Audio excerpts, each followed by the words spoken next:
Immediately claiming central territory opens up lines for rapid piece development and potential pawn breaks. Centering the pawn immediately challenges white's central control and opens lines for development. Developing the knight towards the center immediately pressures black's pawn and prepares for castling. Defending the pawn on e5 while preparing to develop the bishop and queen, this knight establishes a solid central presence.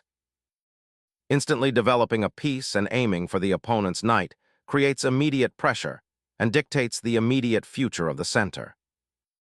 Challenging the bishop's dominance, black immediately probes white's intentions and potentially gains queenside space.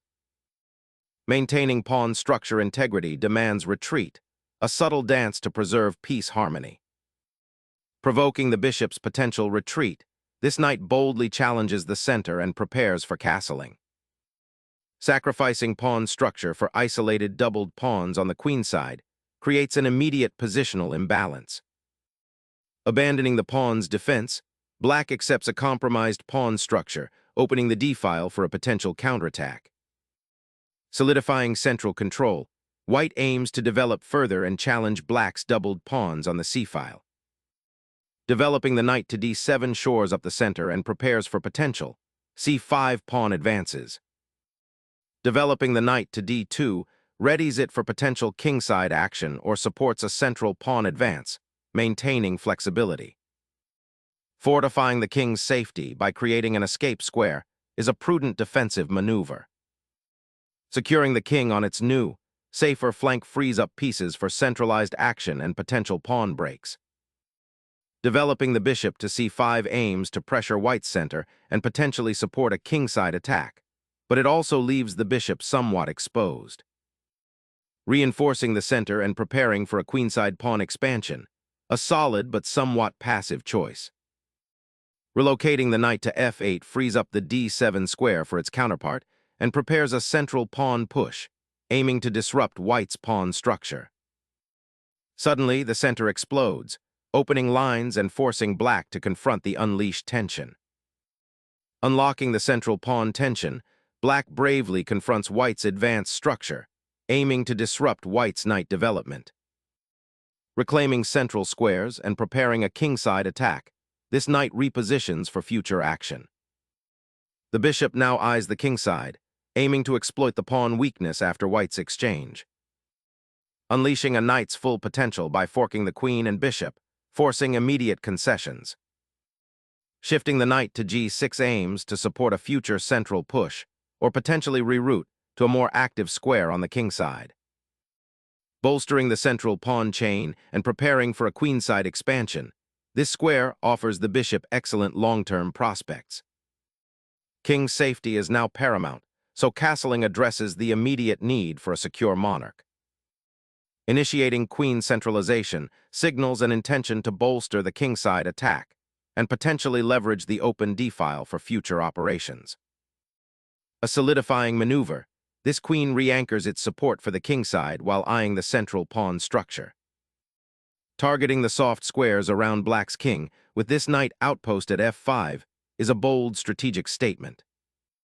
Exchanging the active bishop opens lines, but it does create a slightly weakened kingside structure.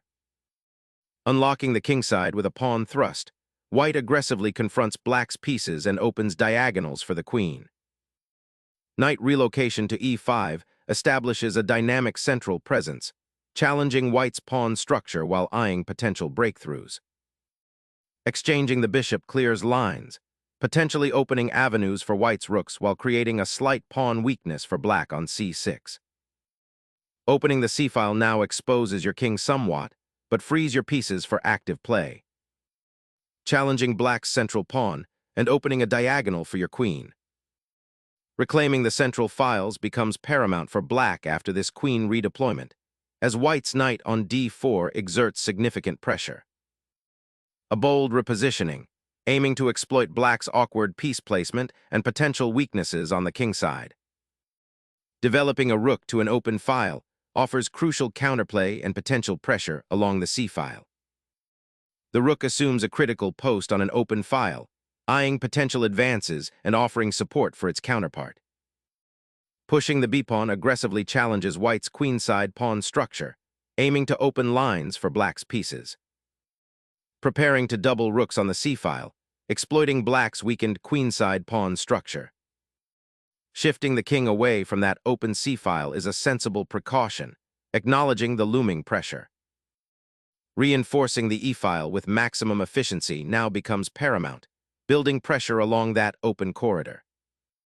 The rook's journey to the g-file seeks active participation, aiming to pressure white's structure before any potential breakthroughs. Striking at the kingside pawn structure, white gambles for initiative, potentially weakening their own king's safety. This maneuver injects unexpected life into black's pieces, probing for weaknesses around white's somewhat exposed king. Exploiting the exposed king by threatening mate on the h-file, a bold attacking foray.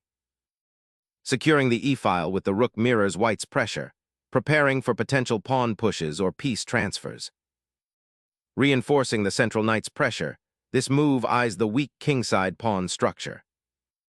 Retreating the knight to a passive square allows white to seize control of the open central files and prepare an assault on black's weakened kingside. Launching a pawn storm on the kingside, aiming to disrupt black's knight and create attacking chances. The knight's retreat to d7 is a subtle repositioning, preparing for potential counterplay on the queenside and unpinning the c-pawn. The rook relocates, eyeing the d-file for potential breakthroughs and challenging black's queenside structure. Shifting the queen to c8 now prepares to contest the open c-file, aiming for a more active piece placement. Securing the monarch from immediate pressure by repositioning it to a safer diagonal. Unlocking the queenside awaits, aiming to crack open lines and exploit white's centralized king. Guarding your king's escape and setting up potential pawn storms down the h-file. Challenging white's king's pawn shield to create central counterplay.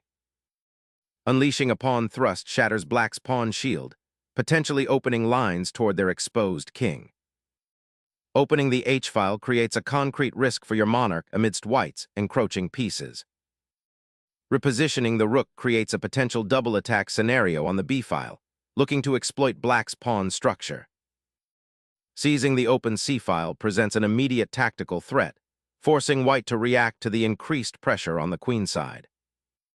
Redirecting pressure along the second rank, the queen now eyes weaknesses on black's queenside, aiming to exploit the pawn structure. Repositioning the queen seeks to evade immediate attack and potentially activate it on the queenside, aiming for more active squares than its current passive location.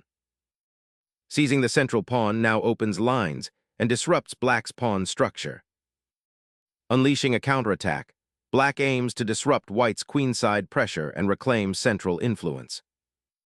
Trading rooks simplifies the position, inviting queenside expansion and potentially opening lines towards the black king.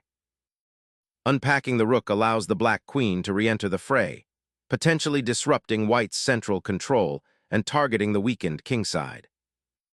Trading the rook severs vital defensive lines, leaving the black king dangerously exposed on the open diagonals. The rook exchange decisively simplifies the position, ushering in a queen endgame where black's king feels exposed. Asserting central control now, this queen repositioning prepares for an offensive push. This retreat clears the d-file, preparing for potential piece exchanges or regrouping to defend against white's unleashed queen and rook. Securing the central pawn majority after the exchange onslaught, white aims to advance and pressure black's weakened queenside structure. This offers a passive defense, missing an opportunity to reorganize pieces after the queen trade. Unblocking the bishop and centralizing a knight to a dominant outpost.